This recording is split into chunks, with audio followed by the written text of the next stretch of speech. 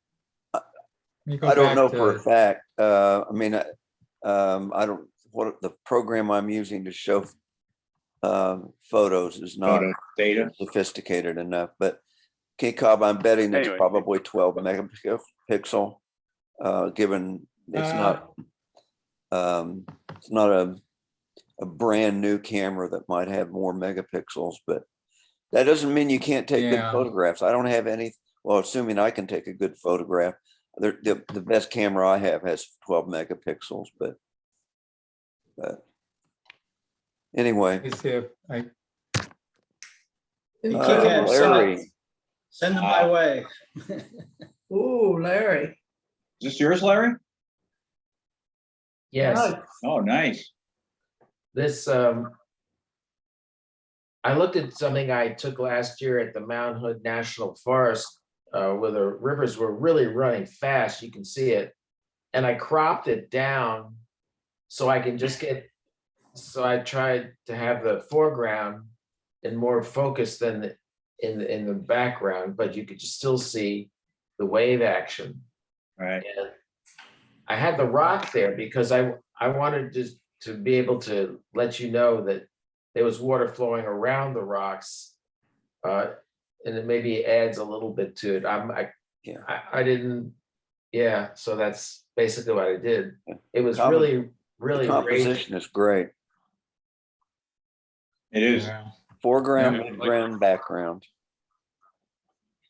Yeah, I try to drop the background. You can see some trees in the background, but I try to cut those down pretty much in terms of light. Yeah. Nicely done. Yeah, Yeah. Nice. and I was with my grandchildren. I was afraid that they might fall in. I mean, it was just really moving it. And This was one's Larry's as well. this was done by a lens extension. And I tried to get the bee in motion. You could see his legs are in motion, but the wings are not. So I think it met the requirement. It's a beautiful photograph and It is. Yeah. I like that you were able to get his face like facing the camera. That's, you Yeah. have to be patient to get that. Well, I set it up on a tripod and I just aimed at the flower. Yeah. And I waited for a bee. Oh, okay. I didn't take the bee. This bee just happened to show up. But the bush was full of bees. So I figured I'd have some kind of luck if you just had patient enough and wait. Yeah. Yeah. Well, and that's it, Larry, that's a super technique. Good idea. And this one too is just however it was that whatever it was that you started with, the cropping is just perfect, I think. I wonder if using something like topaz around the eyes, if you could sharpen that particular small area a little bit more, would have made it an even better photo, but it's really good. Yeah. As it is. What do you think, Bill? You used topaz because could he have sharpened just selectively sharpened around the eyes? Yeah, with First you gotta figure out where the sharpening eyes tool, are. you can just take a specific part of it because, and possibly the face could be much sharper, which then as it blurs off in the background might give it a little more of a dynamic look to it. And Larry, if you want to send it my way, I'll give it a shot and send it back to you. Oh, that'd be great. And KeyCab, you can send yours too. Sure, will do. Thanks. I have fun playing with yours. Yeah, that'd be great. I'd love to see that. Yeah. And KeyCob, I have denoise. I have your photo and I'll mess with it a little bit with denoise on that back on the left-hand star side. Oh, that would be great. Thanks. Yeah, because I had the gigapixels, so I could really bulk it up too. All right, Bob. Yeah, this is mine. I had trouble getting a good picture. This is just a blur from car lights. I used Okay. a 15-second shutter exposure, I believe. I Uh, love it, Bob. That's I awesome. like it. I like it a lot. I like it a whole lot. Interesting. Yeah. Good, good. I did learn on East Camden here in Farrington that if you do this at night and it's dark enough, you'll have a lot of neighbors looking out their windows at while you're doing that. It's like, Especially- I felt a little creepy, but this is what I got anyway. Yeah, especially if you use that long telephoto, Bob. Yeah, you know what? And I think I probably used the wider angle. Yeah, well, shorter one. I was joking about being a perv, but never mind. Oh, oh, I got you. Okay. Hey, Bob, is this a heavily cropped one? Did you No, really it's crop not. this? It's not. That's awesome. I don't think I cropped it at all, to be honest with you. Okay. I Yeah, 'cause waited this- till like 9:15, something like that, 9 or 9:15. There's a tiny bit of detail up in this right-hand corner. Yeah, I don't know. There's a little bit, you can, when I blow it up, you can see the sky through the trees up there. Yeah. Well, this is a great example of blur. Mhm. Hey, Bob, Yes. take this photograph and put it into, what do they call it? Upscale.media. Upscale.media. Yeah, just put it into upscale.media and see what happens. They'll probably reject it because it's probably too large.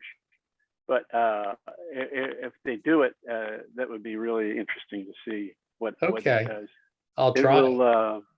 It will quadruple the resolution, and you might be interested in what it will do. Yeah. All right. I will try it. Thank you. Yeah. Good Yeah, shot though, good Bob. idea. Next two are Good. bills. Now Wow. for something entirely different. Yeah, this is what they call intentional lens blur. And this first one was just outside behind me here in our backyard off the sunroom.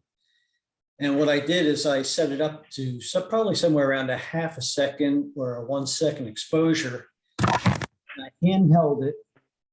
And when I press the shutter button, I move the lens so that this is showing the motion of the lens maybe going from, say, maybe 50 millimeters to 75 millimeters, all within that time that the image was being exposed. Mhm. Now, usually when people do it, intentional lens blur, they put it on a tripod. Yeah. And that's why you see the kind of waviness of the white lines on the top. Because that was my body moving, shifting while I was holding it open and trying to move the lens at the same time. So when you do something like this, having it on a tripod is much better.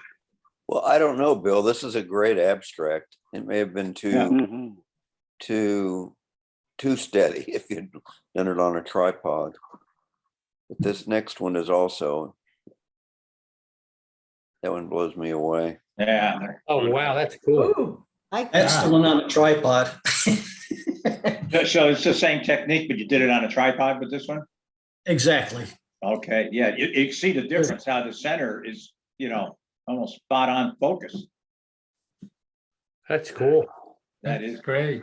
explain how you did that. Explain a little bit more how you did that. I put on a tripod, aimed it out at all the trees. And I think this one might have been set at 1 or 2 seconds. I forget. So as soon as I press the button and the shutter clicks, I move the lens, the focal Zoom it. length of the lens. Yeah, zoom it. So, yeah, I may have started at, say, 50 millimeters, then zoomed it into 70. Okay. So while it was exposing, the lens was zooming in. It was moving. Yeah. Whoa. Sorry. Well, I guess, And, Bill, this is focus stacking without the stacking, Yeah. Yeah. because there are pieces of it that are really, really sharp. Oh, yeah, if, the tree, because, there was move. other movement because there was some wind that day. So the leaves kind of show a little more than maybe the tree does. And if you look dead center in the middle there, I mean, it's probably that dark area is one of the more sharper areas. Yeah. Even though it shouldn't be, but But I think I like the only- impression that you get with the streaks. Mhm. Zooming you in onto that leaf in the center or whatever, that plant in the center. Yeah. All those And light in both streaks. cases, what I did is I did a light vignetting around the edges too, just to try to draw and keep Mhm. your eye in the center. So you were looking down on a plant, right? I was looking straight out into the woods. Huh. It looks like you're looking down. Yeah. Yeah, it does. That's- But you can see the trunk on the But you right. can see the tree on the right-hand right. side. It's Yeah. vertical. And the tree in the back left top, you can see that's straight up too. Yeah. Yeah, it can do some pretty wild things. Oh, yeah. Neat Very Good. creative. technique. Good pick. Interesting. Susan, That's because I didn't want to go down to 15501 with my 200 to 500 photographing cars going by. They probably stop and want to ask me what I'm taking pictures of. well, that reminds me of the guy that wants to scare people and sits beside a fairly plain car shooting oncoming cars with what looks like a radar gun, but it's actually a hairdryer. So Oh. Which I don't have one. yeah, I don't have one either. All right, Susan. Yeah, this is mine. And I was walking around the pond and I thought, well, I'll try to get some irises, yellow water irises shot. And I just kind of moved the camera as I was taking the shot and had a slower shutter speed and did the setting. I can't remember. It's, in all those videos, it said to change autofocus to that other setting. And it was changed to whatever that was, the third thing. I don't remember, auto something. Anyway, I was just moving the camera. Wow. This next one I like this. really Wow. abstract. Ooh. And that was also walking around my neighborhood and there were these, I guess, weeds. And again, I was just moving the camera and got this. I put that one on my wall. Yeah. Yeah, one of the things I like, Susan, one of the things is the color or the light progression from right bottom to left top. Just a lot of gradation in there. That is beautiful. Yeah, the color in both yours and Bill's, I think, is outstanding. Well, it's been so green, and that's what I really like. I like the bright green, and I did enhance it using photo elements, but other than that, I didn't change the colors at all. Use haze reduction. Yeah. Yep, you got it. I do that on my photos now. Haze reduction. I really like the way it turns out. There's a tips and tricks just hit me, and I couldn't do it because I don't know how to do it. But I see this picture with your signature in the bottom right-hand corner, Susan. Yeah, right. We need to have, I would be interested in a tips and tricks on how to sign prints digitally. But nice photos, Susan. Thank you. Beautiful, Susan. And this one is Betty. Oh, Wow. this was sort of a fallback. I tried that, from the video that showed where you focused on the animal's eye and you panned at the Yeah. same time and everything got blurry except the eye. Well, I bribed the dog, by throwing treats out in the backyard a whole bunch of times and trying that. And it absolutely, they said take thousands and you'll get one good one. Well, I never even got one good one. So this one, it shows motion in a Yeah. different way, no blur, just the motion of the lines of the water. Water, And yeah. so I thought motion, it is motion. Yeah. Yeah. Oh, yeah, That's great. definitely. Great. I like it. Yeah.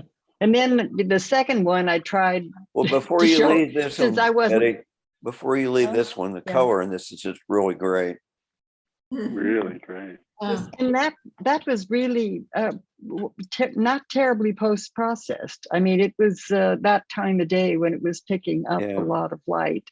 Yeah. And Really nice. Is this your Really like the mirrorless or your texture. cell? the what? Is this your mirrorless or your iPhone? This is the mirrorless. Mhm. Yeah. It wouldn't have been that sharp with getting the waves, I think, if I had used the iPhone. How fast were you? Don't actually, I don't know, pretty fast. I was trying to just, stop in time and I had enough light. So I just did it I did a fast thing. It was not a slow motion. This thing, this was another one. I was getting nowhere with using motion and blur. So I went to Prisma. Actually, I did some Photoshop elements with this little girl, and then it still didn't show what I wanted to do in terms of the blurring and the motion. So I went to the app Prisma. I don't know if any of you have used it. And it came up with this, and I thought, it's unfortunate she lost her nose in the process, but it's some of, it isn't perfectly, but whatever. It was interesting to me that, that you could run it through an app and get some sense of blur. Actually, Well, where this, Go ahead. Yeah, I was going to say where this is. If any of you've been down, near the Bynum Bridge, the old Bynum Yeah, Bridge, right. Yeah. and those murals along the side. I was just taking pictures of the murals, and I was kind of down below this little, and all of a sudden this little girl runs right in front of me. Yeah. So it was a great opportunity to get her, but I was not set up. This is an iPhone picture, so I wasn't set up for a slow motion or anything. So what does Prisma do? You have a choice of different, this is just for free. I just have the free app, but you can get a more pro one. You can just run it through and get all kinds of effects. Yeah. And this one was just sort of a motion effect. No, it's good. You really get the sense of her running, with Yeah. that blurry background, Yeah. Yeah. like the And don't- bionic woman. Don't undersell the crop on this one. She's running into the picture rather than out of it. Mm. Yes. That's Yes. great. Yeah, it's good. It's a very composition. small crop for a larger thing that I took. So it was fun. It was fun to do. Well, before you used the app, was the background blurry at all?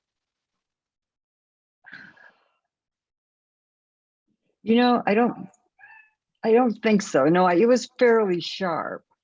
The app really blurred everything, including her to a certain extent. Betty, before you applied that app or was it completely focused or, in sharp focus? Yeah, it was in the sense that, when you take an iPhone picture, Yeah. it's in focus, and yeah, it was pretty in focus. Yeah, I was going to actually show you the original picture, but I was also trying to do something that would fit the motion blur thing. So that was, but I think her mother or somebody was running behind her. She was probably running after the kids or something. So. That's great. Yeah. Great colors in there. Again, the colors are lovely. I was going to say that down to the Bynum Bridge, if you ever want to do just a little quick, photo outing or something like that, I thought that might be kind of a fun place to go sometime because the walls are just filled with murals now. Yeah. And you Have can you, get just about anything. Have you been down there at Halloween when they put the pumpkins all along the bridge? I actually haven't. I've seen That pictures is of them something to see. afterwards. Yeah. Some really elaborate ones. Whoever designed them was great. Yeah. All right, this is Tom. Yeah, it's just a photograph that I put in to meet the criteria for the challenge. Good. I like it. Yeah, it's simple. The nice The bird was, I did a lot of work, not a lot of work, but I did some work on selective sharpening the bird. And was the water like that, Tom, or did you do something to the water? Yeah, no, I didn't do, well, actually, when I started working on this, it was much wider and I put it through a section in Affinity for lens distortion. And so I had it so that all the water was funneling down toward the bird. And it looked kind of ridiculous. So it didn't match reality. So I cropped it out. But that's all. And I did little stuff, regular adjustments for the water. But I tried blurring it more. I isolated the water and tried doing extra blurring to it, but it didn't look as good as just right out of the camera. So that's all. It was just basically to try to fulfill the requirements for the challenge. In its simplicity, I think it's an excellent shot. Yeah. The composition is good. Great. And I was thinking about Betty's picture and I think I had to step away and rescue a cat that was trying to jump from the top balcony down to the ground floor. But you were talking about using the blur tool on the water. Yeah.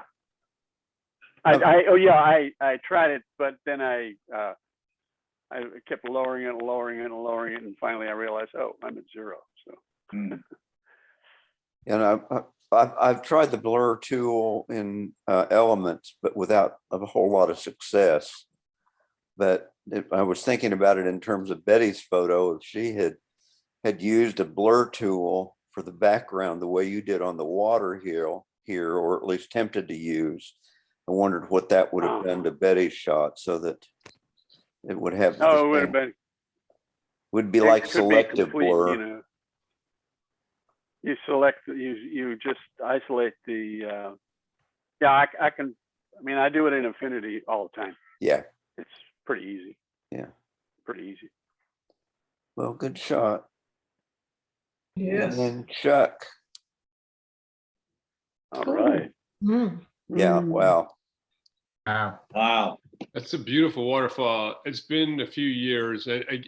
Same thing. I searched through my images and to find one that fit motion and blur. And I realized looking at a lot of my catalog that I need to take some panning shots. I just need to do that. And anyway, so I will in the future. But so this is a beautiful waterfall. It's on private property. It's I believe it's called Estato. It's Estatoe Falls, and it's restricted visit now. Kevin Adams, the waterfall guy, has a waterfall organization that sometimes he's able to he can arrange a few trips, I think. I think this past year he had a trip that you could sign up for, and so that there is some access to it, but it's in the South Mountains. It's I believe it's somewhere near Davidson River or Brevard in that area. But this is and I used I believe I was using my 200 millimeter for this close up. I've also got several other shots of this falls, and I love taking pictures of waterfalls and doing the blur. And so I don't remember the exposure, but probably a 30th of a second or something like that. I'm not sure. I'd have to look at the EXIF information to find out, but. Beautiful. I've Very never been pretty. able to get a thank shot you. of moving water the way this one is and the way Larry's was. Yeah. We were so lucky when we went to visit the falls, my wife and I and our two dogs, and we were the only people there. It was a weekday morning, since being a geezer, I can do that now, right? It's like I can just go to places where people aren't going to be, and it was like one of the last weeks before the new owners took possession of the property, and were limiting how many people could visit. But Great shot, though. Incredible. Very nice. good I shot. like it. I like that there's so much green on the right and then the left is all white. yeah, I like that about it too. I like that, and that's what's so cool about those the waterfall little micro climates or little biomes because there's plants there that just you won't find elsewhere. It's just because of the spray. It's a great place to go. Waterfalls are just really fun to go visit. And this one, it's showing motion without the blur. This is like the opposite, but anyway, this is my dog Fozzie. A couple of summers ago, and he just loves to fetch balls, and so there he is in full action. And I set up my camera on a tripod, and I was using the remote trigger. It took me a little while to get the settings right, but it's of course a super high shutter speed. I think a pretty low ISO, probably 100, and I think it's probably like a 50 millimeter lens or so. I'm not, it wasn't telephoto, and it wasn't wide angle, so I think it was pretty much like around a 50. But there he is going after. There he goes. I like to look at the determination on him. Yeah. Oh, he just focuses on a ball like a laser. Yeah. Yeah, So right. anyway. And the fact that you stopped that ball in midair, that's the cool thing. Yeah. That's what I was trying to do. And when I also was using the burst shutter release, so I took a lot of images right. Yeah. Before you take 100 to get, one or two that you like. Yeah. That's a keeper. Yeah. It's a great image of him. Yeah. Hold on to that one. Good job, Just Chuck. great. And then Frank. Yeah, after watching the multi videos on panning, I wanted to go out and try it because I've tried it a couple of times. It's very difficult to do to get it steady.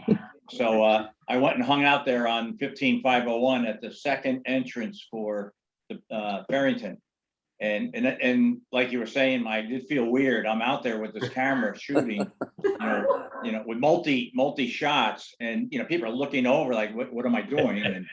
But like this one, I probably got 10 shots of him coming by, and this was the clearest that I could get.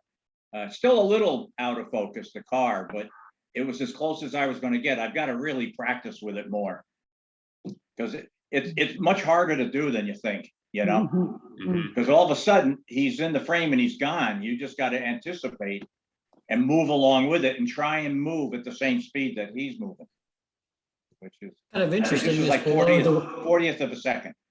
below the tires. Yeah. On the road, there seems to be. Yeah. Yeah. But yeah, again, I Yeah. felt weird being out there doing this, but it's a perfect spot for it. It's like a shadow. Yeah. Good pick. Yeah. Yeah, I'm gonna keep trying more with them, you know. And this one too is Frank. Yeah, this is what I took a number of weeks ago when we were at the barrel racing over there Oh, in yeah. Pittsburgh. Bill was down there that day, and Yeah, that's really cool.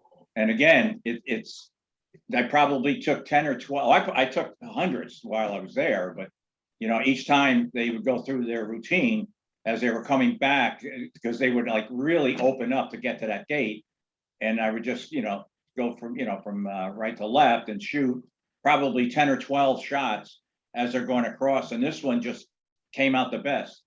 But it's like, like everybody said, you got to shoot so many, but then you get one thing out. Yeah. Horses can Excellent, fly. Frank. What's that? I said horses can fly. That's right. Yeah, she's off the ground completely on this one. I really this is like a those great pictures. shot. I think you put them on Facebook or something, because I You saw, saw it. yeah, I saw the pictures that you and Bill took. I was just, there's one that I kept was around the barrel, and I didn't know why the horse didn't fall over. Yeah. It was like anti-gravity thing. Right, perpendicular, when they go around those barrels. Yeah. It's fun to watch. Yeah, I like to, if they have it again, I would definitely go. Well, good group of photos, you all. Very Yeah. good. Really good. I gotta get back to, Main screen.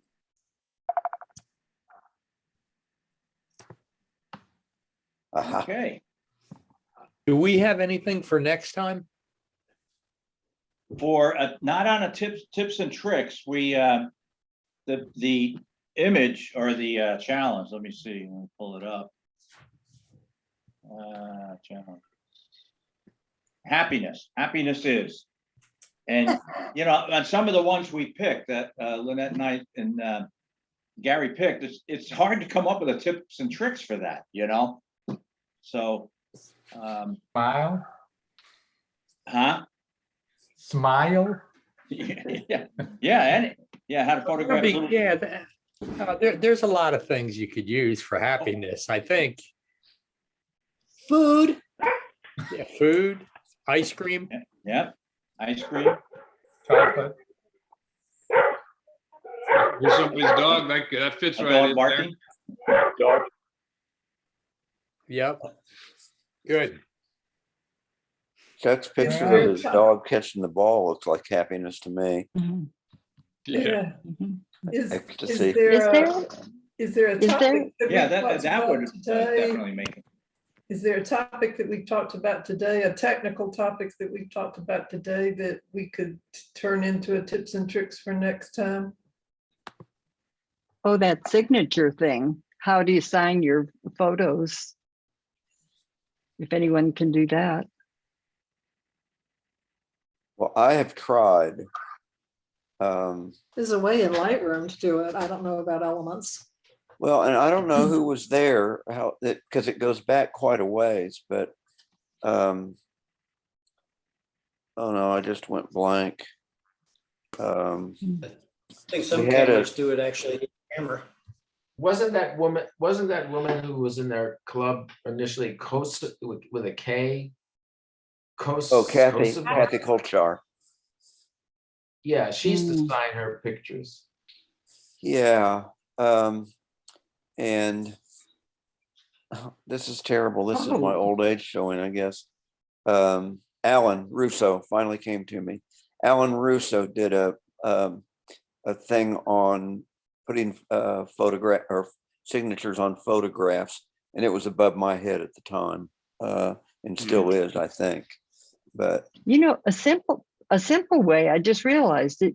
Well, at least this is on, photos.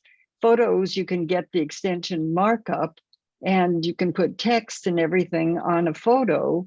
So you would just choose a script or whatever you like and do that. Yeah, that's right. You could do Yeah. that. That's easy enough. Yeah. And my If you have problem was markup. getting my own signature on the photo as opposed to Oh, your own. a That's a picture. different Right, approach. right. And that's, I guess Yeah, that's another I level. feel special. What's that? Yeah, yeah. Well, You're Take a special. photograph of your, take a photograph of your signature and do a double exposure. Just Yeah. and put it Yeah. small down in the corner. I mean, it'd be pretty straightforward. Is there a list of topics coming up? Remember, like last time we published 4 or 5 going Oh, out. yeah. I haven't seen that. Is that around or what's Oh, coming up? that went out on that spreadsheet, but you're talking about the ones coming up, starting with happiness and thereafter? Right, yeah. Yeah, okay, so I think they're in the for, minutes. for June 7th, it's happiness. June 21st, and I'll send it back out to everybody again. Is nature, still life, and emotion again, but I mean, nature and still life, you have enough to choose from. July 5th is red, white, and blue. July 19th was below the surface / water / reflections. August 2nd was backlighting / compensation. August 16th was clouds, and August 30th was lakes and ponds. But again, I'll send it out, everybody that was here. Great. I'll send out the list. But what about tips and tricks? Has there been a list of that, or are there any? The only list I have, here, let me see if I can, I went back before the meeting, I went back to the survey we put out. And I summarized all the ones that did answer the question, tips and tricks they would like to see. I could throw it up on the screen here if you'd like to look at it. I mean, Well, and we do need, is we do need is to, ISO worth doing a tips and tricks on, or you feel like that's not really worth it? no, I think. it I'm would be sorry, worth it. Susan, I didn't hear what you said. Oh, I was asking about ISO, but I don't know, unless we just do the signatures next time. Well, ISO, I think, is a good topic. I think the signature thing is a good topic as well. But I think what I heard asked was who is doing what tips and tricks wise after today. And we need to get that mapped out. And if it'll either fit with the topic, or if the topic is Or it could really be general, we completely, don't have one, or we splice one in that like ISO or signature. But now here's the items that were identified on the survey.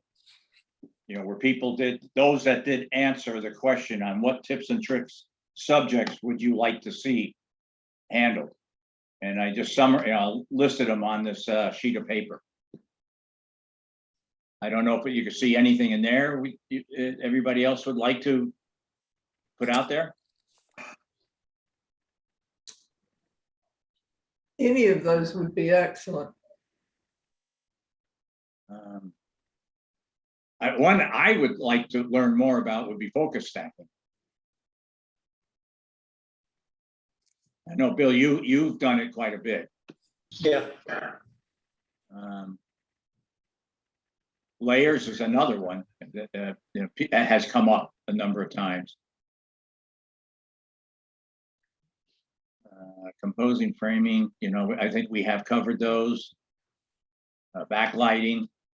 I know drone had come up a couple of times, but I don't know who uses drones and could do something. AJ said he would do a workshop, but I haven't been able to twist his arm yet. Okay. Maybe I'll try again. That'd be fun. Yeah. He said he would take us out with his old drone and actually let us fly. Oh, okay. So that one may be better for a kind of a pop-up, right, meet in the pasture type thing, and let him Yeah, and let see, him- I let us- vehemently resist a drone demo or whatever, because it would definitely cost me some money. Yeah. I'm still interested in how to prep the images and then get them printed so that they Mm, are appealing to me, to get the colors correct, that type of thing. That's a whole thing, boy, Yeah. printing. Yeah. It's a big one. Well, could we do something on how to get started thinking about printing? Is there somebody who's really good at printing and could teach us something? I'd love to know something about printing. Yeah, I would too, actually. Who does a lot of printing? Because Well, I haven't done any. I have, my dedicated photo printer is, I don't know whether it's gotten too old and the ink's dried up or what's happened to it, but I haven't been doing doing much. I did a thing when we were meeting live on printing, framing, etc. And I could certainly do that again, not just on printing, but on getting your pictures into frames, or at least in a way that you can preserve them and organize them. And one of the that things might I be included too in that is how to sign a print, but it was not signing it necessarily on a digital print. It was printing it and signing it. But that might be 2 tips and tricks sessions instead of 1. yeah, I think I could probably condense it enough. But one of the things I did was to take the same photograph and have it printed by different places.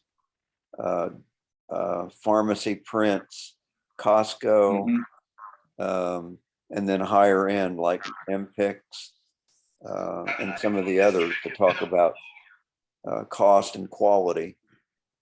I've been using MPICs of late since I'm not able to get my printer to work properly.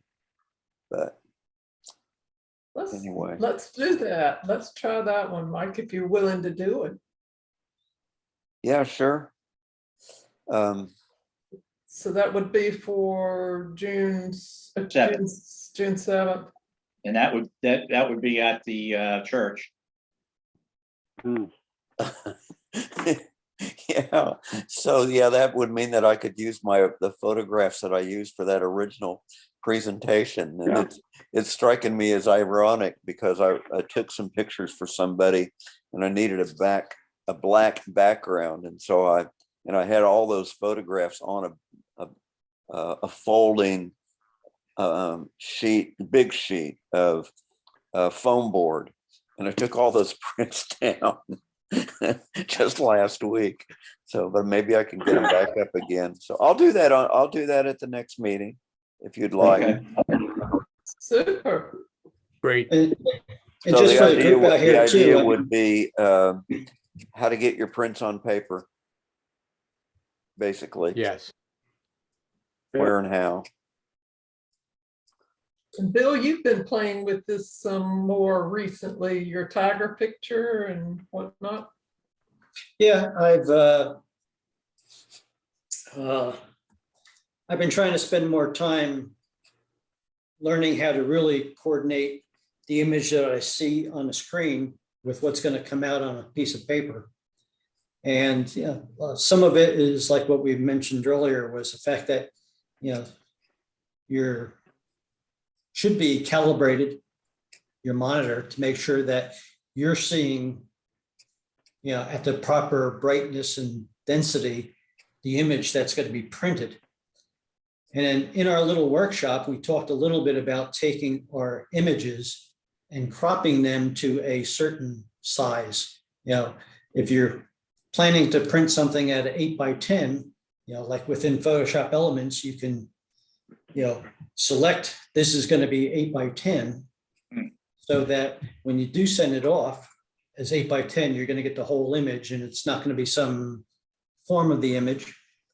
One thing I've been learning a little bit now is changing the settings of the printing to for the DPI, the dots per inch, to make sure that the image itself is really sharp. And I've just done one recently with the leopard from up at the animal center. And I was just playing around with it and I changed that DPI to, I think it defaulted like to 72 and I pushed it up to like 200. And when it printed, it was just shocking how Really? much better it was than most commercial places. It's 300 DPI. And when I'm printing at home, I do 360.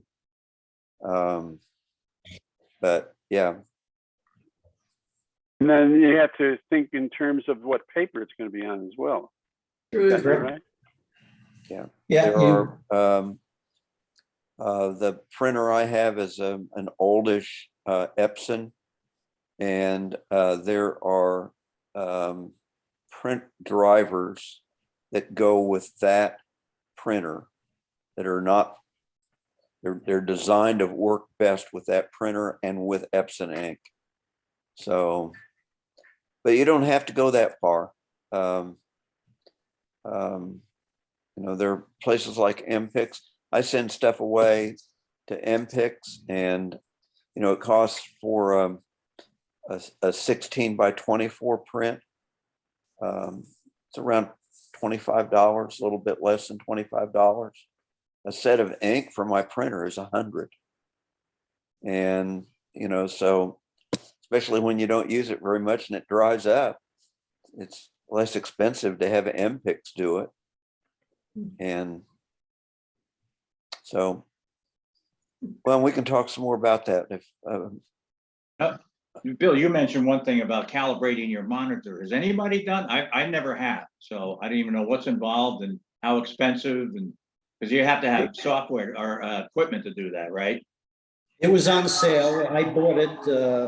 I think it's something Data Spider. Spider I've Pro, heard that Bill. name.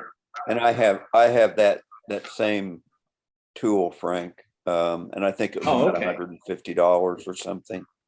And it's a thing that it's blurry. Yeah. Yeah. But it's a, I got it on sale from B&H for like $99. Yep. Okay. Yeah. And I think it was normally $169 or something like that. Yeah, and that's about Still what I got the paid tape for. on it. There are different levels, but it's a thing that reads light, and you drape it over the part that's in Bill's right hand.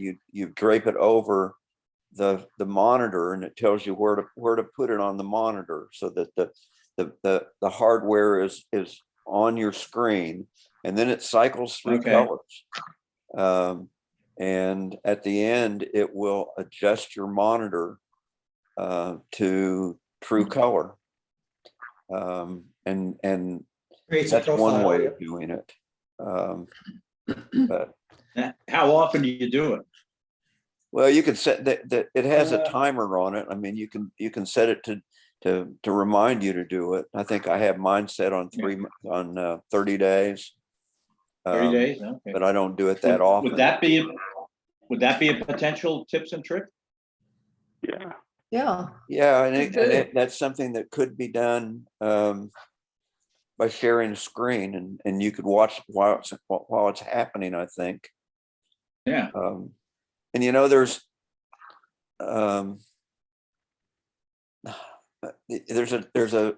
an easy way to, well, maybe not easy. There's a cheapskate way to do it, and that is every time I print a big picture, I do 4x6 test prints, and I make adjustments based on what my test print looks like. And when I get one that is right, I keep that one from my base image so that if I ever reprint that photograph again, I know what it looked like when it was supposed to be right. But yeah, we Right, could do okay. something on Spider Pro. Mhm. But well, we reached a time boundary, and you know, as valuable as the camaraderie is, as valuable as going through the challenge photos is, I just get a lot of value out of the informal discussions we have in these meetings. And I'm grateful for that. So, Agreed. Yeah, see same here. you 2 weeks On the 7th. on the The 7th 7th at the church. at the At church. the church. Okay. All right. Bye. All righty, folks. Okay. Thank you all. Take care, everybody. Thank you, everybody. Thank you, Mike. Thank you all.